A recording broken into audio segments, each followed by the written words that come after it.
welcome to JFN. You are now watching the Week 9 pre-show here on JFN.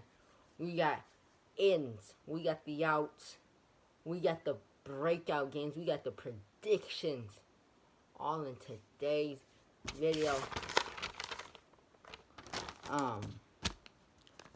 I am excited for Week 9. We got a lot of injury updates, a lot of ins, a lot of outs, and we're here to talk about it here in the Week 9 pre-show.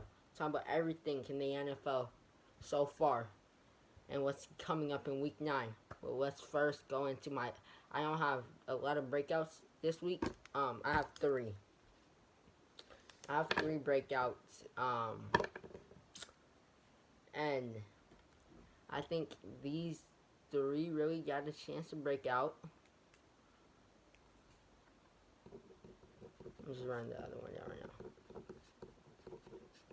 now. But the first one I think is going to have a breakout game is Hollywood Brown. Hollywood Brown, they're coming off a bye week. They play the Minnesota Vikings, who are Minnesota Vikings. They are in a tough spot. They lost to Cooper Rush. I don't know why I say Connor Rush. Cooper Rush on Sunday Night Football in their home stadium to a backup quarterback, which is rough. I know they lost to a late drive touchdown, but still, just losing at home is never, ever what you want to do in the NFL. You don't want to lose at home in any game. And Hollywood going against that team tomorrow morning, or it's about to be today, because it's 11:55. I record this video so late at night, but I love recording pre-shows, like a couple hours or 10 hours before the game starts. But yeah, I think Hollywood's bound to have a breakout game. He's been having a great season so far. I know people are overshadowing how many drops he has, but they need to look at the good. People look at the bad too much, and not the good enough. The good in Hollywood is super, super good. He's had a great season so far, and I think he's going to keep it up. And he's going to have a breakout game versus the Vikings. I'm predicting like a 200 receiving yard day, a 3 touchdowns or 2 receiving touchdowns. 3 or 2 receiving touchdowns from Hollywood Brown. Yeah, another breakout game. Someone who's coming off an injury. George Kittle. I think George Kittle, he has injury that kept him out for so long this season. He hasn't had the chance to, break out, I'm still the best tight end in the NFL, which I stand on 100%. I think George Kittle is still the best tight end in the NFL. I think Darren Waller is better than him. I don't think Gronk is better than him. I don't think Kelsey is better than him. I think Kittle is still one. If I have to do my tight end predictions or rankings, it'll be Kittle at 1. I'll give Gronk 2, Kelsey 3, Waller 4. Those are my top tight ends. But yeah, I think Kittle's gonna have a breakout game. He's coming off a calf injury. It's not easy to come back from a calf injury, or it might be an ankle injury. I do not remember what kind of injury Kittle was dealing with, but he's coming off an injury. Niners blocking game is, in my opinion, gonna get an upgrade. Kittle's basically like their extra blocker. It's their six linemen out on the field, but also he could catch. He could catch footballs. Does he catch? But what I'm trying to say is, Kittle he could play a lot of positions. He could play tight end. He could play tackle. He could play fullback if he really wanted to. He could play a lot of positions, and I think Kittle's gonna have a breakout game. And then the next breakout game is another tight end. I think Kyle Pitts gonna have a breakout game. Kyle Pitts got his breakout game in London versus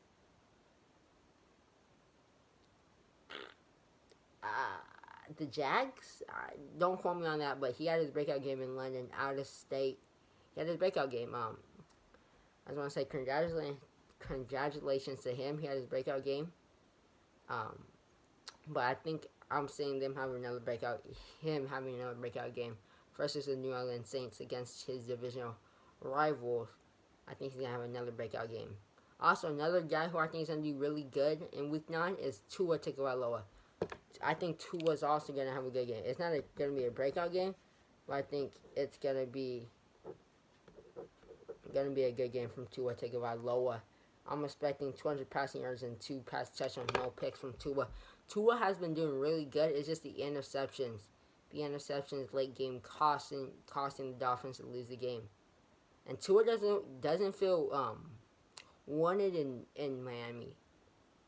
Very, very, very, very true. That's what it's looking like from the outside. It's looking like the Dolphins don't want him. There was Deshaun Watson talk, but of course that's not happening no more. But there's a lot of Deshaun Watson talks in the past 2 weeks, week 8 and 7. A lot of Deshaun talk to Miami. Didn't happen. That's why Tua didn't feel wanted. I think Tua's going to have a breakout game this week. Now we could get into our ins and outs. We get the breakouts out of the way. Or first, this is not an in and out. This is a questionable. We got 1, 2. We got 4 questionables. First questionable is Kyler Murray. Kyler Murray, he's questionable for ankle injury. He had 10 days of rest on it. I'm going to make predictions. I think they're going to play. Do I think he's not going to play? My prediction for him, Kyler Murray. Kyler Murray, so far through the season, he looks amazing. His worst games he played this season, believe it or not, it's against the Niners. Against the Niners, he wasn't getting going. He was looked like he was struggling on the field against the Niners, but they still got the win because, of course, great players are always going to find their way to make big plays in the game. Big players make big plays, and that's what Kyler Murray and D-Hop did to beat the Niners 3 or 2 weeks ago. So, Kyler Murray being questionable really kind of hurts the Cardinals. So, I don't know. My percentage on Kyler Murray playing, I think it's a 70 to 30%. 70% he will play, 30% he will not. If he do not play, it will be Colt McCoy. Colt McCoy will be starting for the Cardinals if he do not play.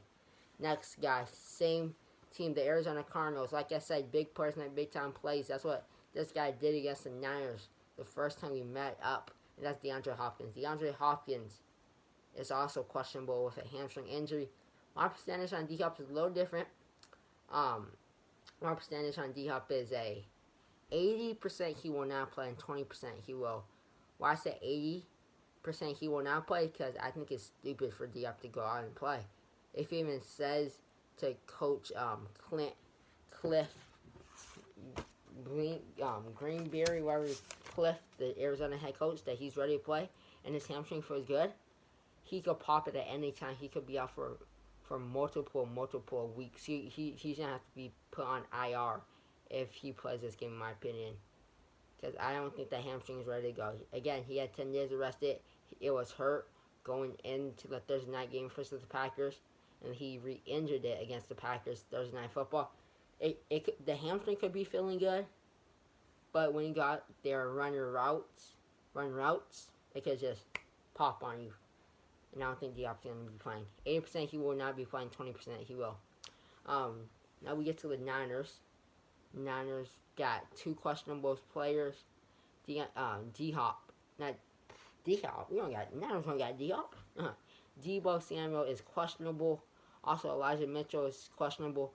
But Deebo and Elijah Mitchell are both expected to play on Sunday versus the Cardinals. This is a big game for us. Another Niners who will be playing 100% is George Kittle. Like I predicted, he's having his breakout game this week. So Kittle's also will be playing. Also, Jeff Wilson of the Niners, he's back from injury. He was supposed to be back in October. It's a month later. It's good though. He's back, and I'm happy that he's back playing against the Cardinals. Last time Wilson played against the Cardinals, we did a game-winning touchdown. Or last time Wilson played against the Cardinals in Levi's Stadium, we did a walk-off touchdown pass to Jeff Wilson. Next is Aaron Rodgers. Aaron Rodgers is out. Of course, he got COVID. Y'all probably heard about that news so many times. I'm not going to add on to that.